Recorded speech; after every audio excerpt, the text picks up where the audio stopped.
Bonjour à vous tous et à vous toutes, j'espère que vous allez bien.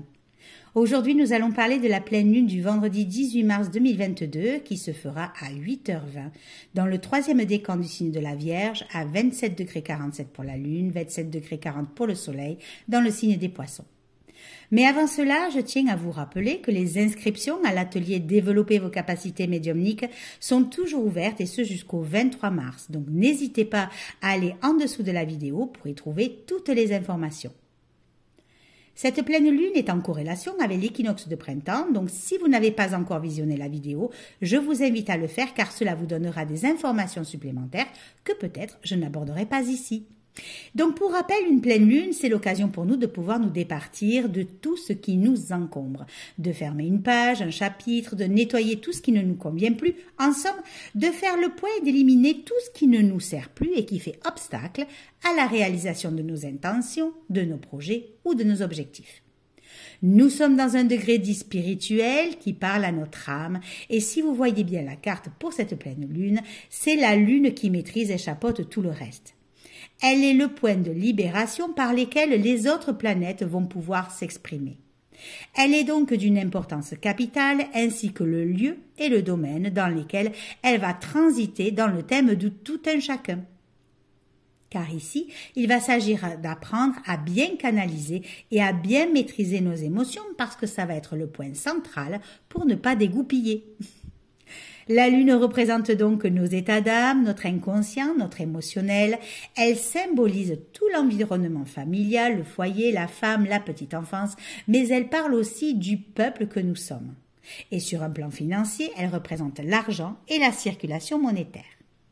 Positionnée dans l'hémisphère nord du thème, elle symbolise l'impact que les autres peuvent avoir sur nous, car nous sommes ici dans un cadran dit d'eau, montrant par là le besoin d'exprimer nos émotions, ce qui pourrait avoir un impact sur nos relations affectives et sentimentales. Nous sommes concentrés sur notre quotidien, notre travail, notre santé et notre entourage avec ce besoin d'échanger, d'exprimer, de dire tout ce que l'on ressent et la façon dont on le ressent. Dans l'élémentaire, cette lune parle donc de choses concrètes et réalistes. Elle nous pousse en quelque sorte à réfléchir, à analyser, à mettre du sens moral et de la rigueur dans ce que l'on dit, dans ce que l'on fait, mais aussi dans ce que l'on voit ou dans ce que l'on entend. Elle nous suggère d'avoir le sens du détail, car c'est grâce à lui que l'on peut être amené à bien réfléchir, à bien analyser, afin de faire nos propres déductions. Comme vous le voyez, elle n'est pas bien aspectée cette lune, ce qui veut dire que certains peuvent être amenés à vivre des émotions assez fortes dans les domaines où elles transitent dans leur thème. Il va donc falloir ici prendre un certain recul, ne pas se laisser emporter par l'émotionnel, les peurs, les doutes, ne pas se laisser submerger par des croyances limitantes. Positionnée en maison 6, elle peut éventuellement parler de revendications, des travailleurs. Elle peut aussi être génératrice de mouvements, de révoltes, de mécontentements, peut-être même de grève, avec une impression que pas mal de choses sont floues en ce moment, qu'on ne nous dit pas tout ou qu'on nous souffle qu'une demi-vérité. Car voyez-vous, en face d'elle se trouve un quatuor planétaire, Soleil, Mercure, Jupiter et Neptune, dans le signe des Poissons, qui exprime notre volonté et notre vitalité avec le Soleil, notre intellect et notre façon de penser avec Mercure, nos parts spirituelles et intuitives avec Neptune, couplées à notre besoin de croissance et d'expansion avec Jupiter, et qui a plus tendance à favoriser le rêve, l'idéal, l'imagination, l'intuition, la vie intérieure, si on arrive bien sûr à tout canaliser comme il faut, autant que l'illusion, l'évasion, les mensonges, la déception, l'instabilité, le manque de réalisme, voire l'aveuglement, au détriment du sens pratique des choses. Ce qui veut dire que il va nous falloir, vu que ces aspects sont en tiraillement les uns avec les autres, avec nos émotions et donc avec la lune, trouver un certain équilibre entre rêve et réalité, afin de ne pas être complètement perché dans un monde idéal et illusoire, dépourvu de sens pratique, mais bel et bien de maintenir l'enracinement, afin d'avoir les deux pieds bien à terre, tout en ayant la tête dans les étoiles. Car l'un ne peut pas se vivre sans l'autre, surtout si l'on veut pouvoir avoir de bonnes informations.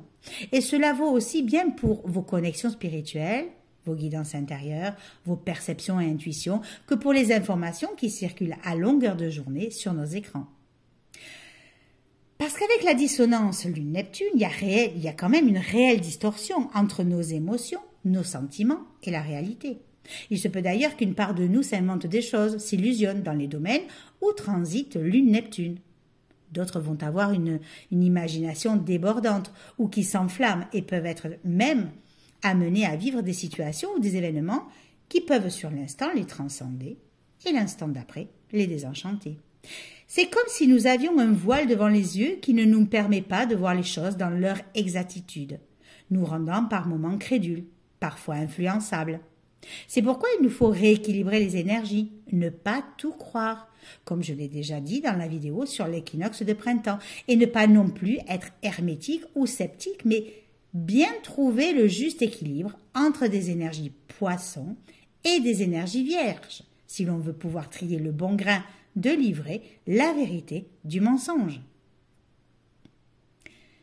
C'est aussi un aspect qui n'aime pas la confrontation et qui peut nous pousser à fuir certains problèmes, soit professionnels, familiales, relationnels, parce que une part de nous peut ne pas pouvoir exprimer en mots ce qu'elle ressent, et donc avoir du mal à s'exprimer ou à dire les choses.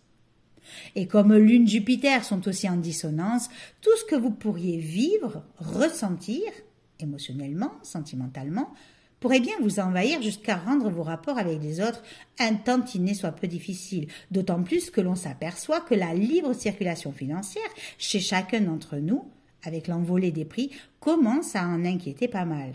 Et certains commencent même à en manquer, ce qui veut dire que la gestion du budget familial commence à devenir nécessaire.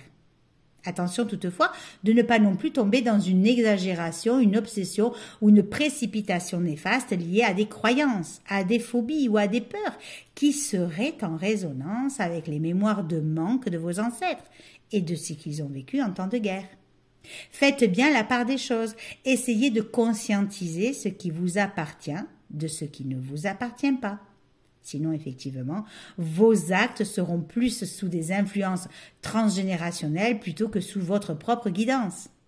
Ce qui veut dire que nos raisonnements peuvent être altérés par ces peurs qui nous submergent.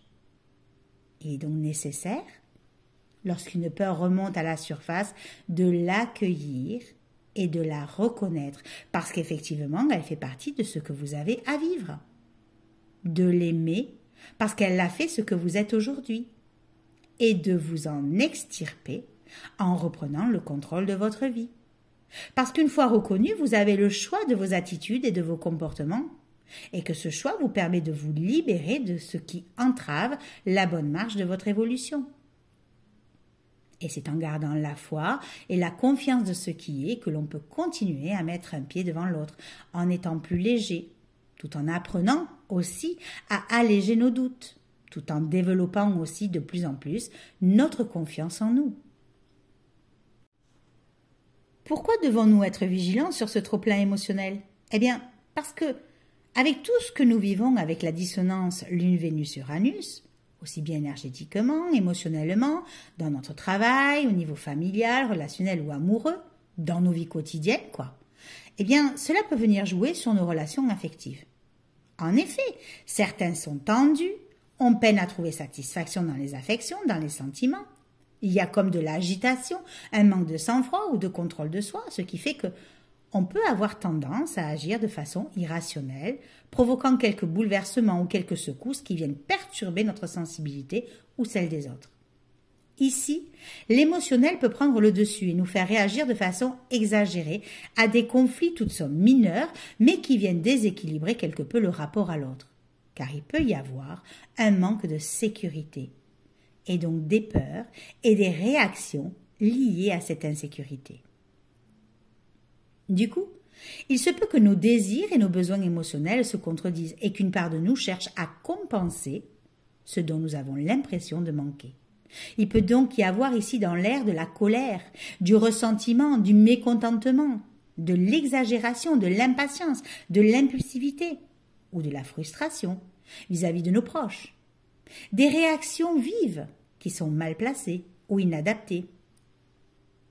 Peut-être serait-il souhaitable à ce moment-là de se poser quelques instants avant que cela dégénère et de retrouver calme, patience et objectivité, car si vous ne le faites pas, cela peut conduire à un besoin de changement inattendu et imprévu, un besoin de retrouver une certaine liberté ou indépendance, comme se laisser aller au coup de tête, parce que vos besoins passeront toujours avant les autres. Le défi ici est d'apprendre à contrôler ces tempêtes émotionnelles et de ne pas agir sans réfléchir. D'autant plus qu'Uranus est toujours en dissonance à Vénus et à Mars, ce qui amène généralement des ruptures, des séparations, voire des divorces, que cela soit au niveau professionnel, au niveau de la collaboration, des associations, au niveau de tout ce qui est familial, amical et même au niveau des couples. Des projets peuvent être aussi mis au placard, changés, modifiés, parfois de façon inattendue. Il peut y avoir des problèmes de stabilité, d'adaptation, des actions brusques et désordonnées, le besoin de ne pas avoir de contraintes et une émotivité qui nous fait réagir au quart de tour. C'est aussi, comme je l'ai dit dans la vidéo de l'équinoxe de printemps, une porte ouverte sur les accidents, les catastrophes, les explosions, les révolutions, bref, tout ce qui peut avoir un caractère brutal. Heureusement pour nous, l'harmonie Soleil-Lune-Pluton, même si on a tendance à avoir des émotions puissantes, peut nous aider à mieux nous comprendre et comprendre les autres, si on sait se remettre en cause et en question pour dépasser ces conflits, aussi bien intérieurs qu'extérieurs, pour changer positivement ce qui doit être. Il s'agit ici d'introspection, sans faux semblant, qui peut nous amener jusqu'au cœur du problème et qui peut nous permettre de trouver ce qui ne va pas ou ce qui nous cause autant de difficultés. Et voyez-vous, c'est que si vous arrivez à maîtriser ce qui vous submerge, peut-être alors aurez-vous réussi à dépasser ces forces, ces peurs ou ces pulsions qui manipulent vos émotions et votre vie, ce qui vous permettra finalement de retrouver non seulement l'équilibre intérieur, mais aussi une certaine stabilité. Mais surtout, cela renforcera votre assise avec la ou les personnes avec qui c'est compliqué. Peut-être arriverez-vous ensemble à mieux gérer votre relation affective, non pas de façon banale, mais vraiment en élevant votre relation à la plus haute expression, c'est-à-dire en construisant des bases solides sur du long terme par vos réflexions, en approfondissant votre esprit avec une meilleure concentration, en laissant parler en vous la sagesse de votre âme, en étant plus efficace, plus responsable et plus objectif, et surtout en laissant s'exprimer la chaleur et l'amour de votre cœur, qui n'a que faire des mots parce qu'il se ressent et se donne avec un biquintile Lune-Saturne. Vous êtes aidé aussi en cela par l'harmonie Mercure-Jupiter-Uranus qui devrait accroître votre sens de la répartie et votre rapidité d'esprit et faciliter davantage votre communication et vos relations, en vous ouvrant à plus de tolérance, d'originalité, de créativité et vous amener à gérer vos rapports à l'autre de façon totalement nouveau et différente. Peut-être de nouvelles opportunités de croissance, d'expansion et d'élévation spirituelle à ceux qui accordent de l'importance à leur alignement. Voyez-vous, Uranus en Taureau nous arrache à nos dépendances, à nos relations enchaînantes, enfermantes, celles où la possession est plus forte que la libre expression. Il libère et vous ouvre la voie sur de nouvelles expérimentations. C'est apprendre à vivre avec l'autre de façon libre et indépendante, dans le respect de tout un chacun. Donc, si ce que vous avez déjà expérimenté dans votre relation ne fonctionne plus, parce que chacun veut être entendu dans ce qu'il est, alors n'hésitez pas à vous recréer dans vos relations, quitte à être original et excentrique.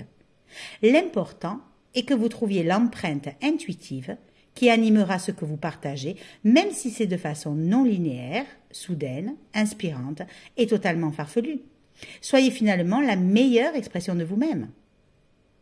D'ailleurs, ce n'est pas innocent que pour cette pleine lune du 18 mars 2022, que nous ayons un ascendant Taureau, parce que chacun et chacune avons besoin de trouver une certaine stabilité dans nos vies et dans notre quotidien, et qu'il est vrai que depuis maintenant 2 ans, nos vies partent pour la plupart en sucette, si ce n'est pas en dérive.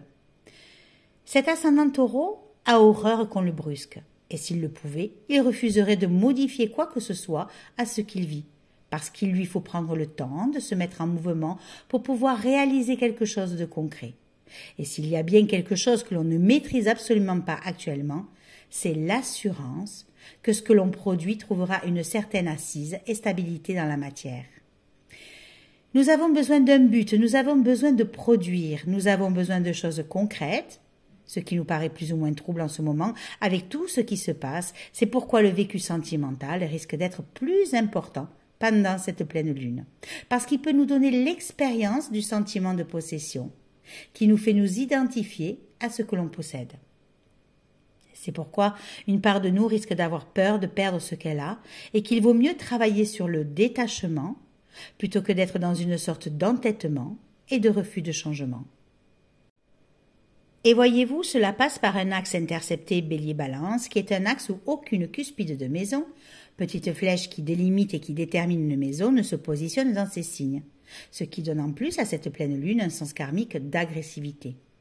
Il y a donc des prises de conscience relationnelles et un travail intérieur et comportemental à faire pour pouvoir vivre au mieux ces énergies, plus de façon consciente que stimulée par notre inconscient à vivre des expériences aussi compliquées les uns avec les autres.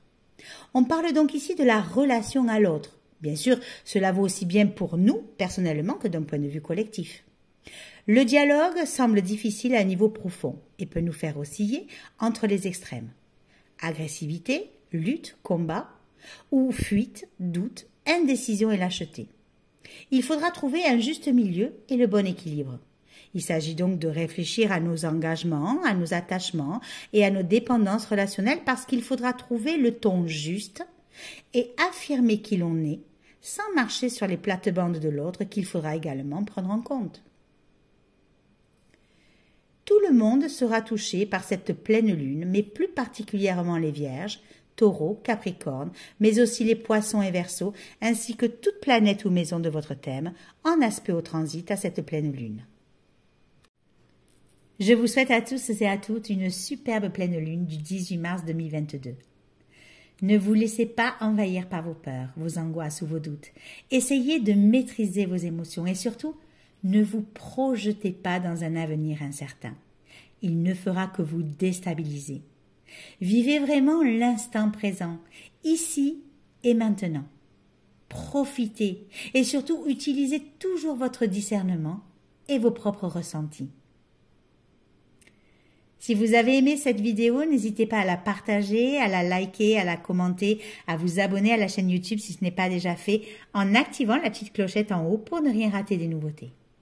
N'oubliez pas également que j'organise un atelier pour développer vos capacités médiumniques qui se fait en 6 rendez-vous hebdomadaires par petits groupes de chez vous et par Zoom, dont le premier rendez-vous commence le 26 mars. Retrouvez toutes les explications, le programme et les modalités en dessous de la vidéo et venez vivre des moments magiques, lumineux et divins. Retrouvez également tous les liens en dessous de la vidéo pour vous procurer l'oracle de l'astrologie intuitive, pour faire une lecture d'âme ou pour suivre la formation en astrologie. N'hésitez pas non plus à aller faire un petit tour sur le site de ressourcea.net pour découvrir tout ce que je propose. Je vous remercie pour votre confiance, votre intérêt pour mes capsules astrologiques, pour vos likes, vos partages et vos commentaires. Et moi, je vous dis à très bientôt.